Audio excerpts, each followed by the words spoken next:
So this is how to fix Candy Crush Saga game not opening. First of all, you go to your phone menu, then you scroll to the bottom and you're going to find the settings app. Just tap on the settings app. After that, tap on app and notifications. After tapping on it, tap on see all apps. So after tapping on it, you have to search for Candy Crush Saga game. So in this video, I'm going to use a demo app to demonstrate this to you. So just search Candy Crush at the top and you're going to find it. When you find it, just tap on it like this.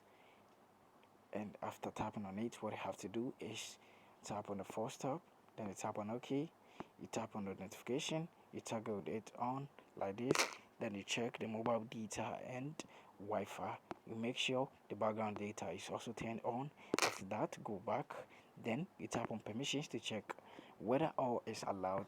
So if yours is not allowed, just make sure every permission is allowed over here, because it's really necessary in these moves. So the next step is to tap on the storage and cache, then you clear the cache, then you tap on the storage to clear the storage. So after doing all this, what you have to do is to go to Play Store to check for the new updates. So after updating it, what you have to do is to restart your device. So tap on your power button for long and you're going to see this, then you tap on the restart, then you tap on OK to restart your phone. See you in the next one.